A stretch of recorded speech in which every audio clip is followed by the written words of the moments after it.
আমার মনে হয় স্বতঃস্ফূর্ততা সবথেকে ভালো শব্দ হবে আমাদের এই যে ত্রাণ কার্যক্রমটা চলছে সেটাকে ডিসক্রাইব করার জন্য।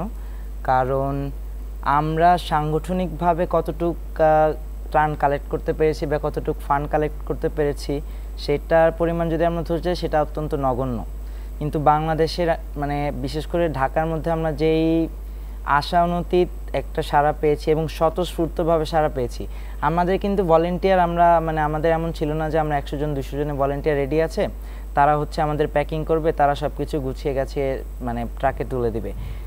আমরা চিনি না, দেখা যাচ্ছে 90% ভলেন্টিয়ারকে হয়তো আমরা জীবনের প্রথমবার দেখছি, তারাও আমাদের প্রথমবার দেখছে। কিন্তু শুধুমাত্র এই বন্যার্ত মানুষদের সাহায্যে তারা আজকে ঢাকা বিশ্ববিদ্যালয়ে এসেছে, তারা আজকে দিন থেকে রাত পর্যন্ত তারা শ্রম দিয়ে যাচ্ছে বিনা পারিশ্রমিকে। এমনকি আমাদের বিগত 2 দিন ধরে এমনও হচ্ছে আমরা 4টা 5টা পর্যন্ত আমাদের এই স্বেচ্ছাসেবীরা কাজ করে যাচ্ছে নিরলসভাবে।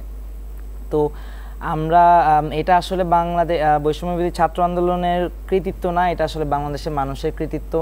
আমরা যেই ঐক্য বিগত গণ অভ্যুত্থানে দেখিতে পেরেছি, আশা করছি এই ঐক্যটা আমরা এখানে প্রতিষ্ঠা করেছি এবং যত দিন যাবে আমাদের এই ঐক্যটা আরও সুসংগঠিত হবে।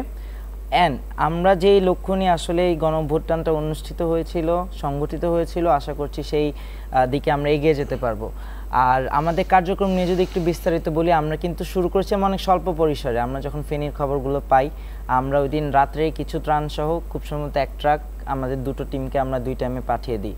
বাট বাস্তবতা ছিল ওই টিমটাকে 1 দিন সময় লাগে ফেনীতে পৌঁছাতে, কারণ ঢাকা কুমিল্লা সড়কে তখন পানি ছিল, ঢাকা চট্টগ্রাম সড়কে তখন পানি ছিল।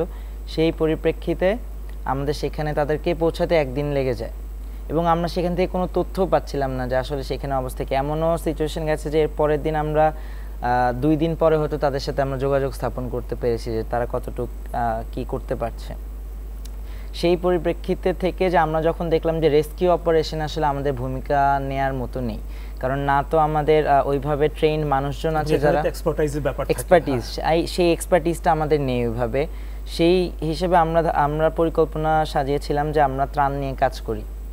অ্যান্ড সেটা থেকে আমরা বৃহস্পতিবার থেকে গণত্রাণ কর্মসূচি চালু করেছি। আজকে 3য় দিন চলছে এবং এটা যত দিন যাচ্ছে আমি যদি একটু জাস্ট বুঝাই, আমাদের প্রথম দিনে আমরা শুধুমাত্র টিএসসি ক্যাফেটেরিয়াতে সীমাবদ্ধ ছিলাম। 2য় দিনে আমরা ডাকসু ক্যাফেটেরিয়াটাও নিতে বাধ্য হই যে আমাদের পরিমাণগুলো এত বেড়ে যায়। এবং আজকে আমরা ঢাকা বিশ্ববিদ্যালয়ের সেন্ট্রাল ফিল্ড এবং ইনডোর জিমনেশিয়ামও নিতে হয়েছে, কারণ যেই পরিমাণ আমাদের প্রোডাক্ট আসছে, ফান্ড আসছে এবং এগুলোকে রাখার মতো আমাদের জায়গার জন্য প্রতিনিয়ত আমাদের বিস্তৃতি বাড়ানো হচ্ছে এবং আশা করা যাচ্ছে আমরা এখানে এই বিস্তৃতিটা আরও হবে এবং শুধুমাত্র ঢাকায় কনসেন্ট্রেটেড না হয়ে সারা বাংলাদেশ থেকে এই সহায়তাগুলো আরও সুসংগঠিতভাবে যাবে।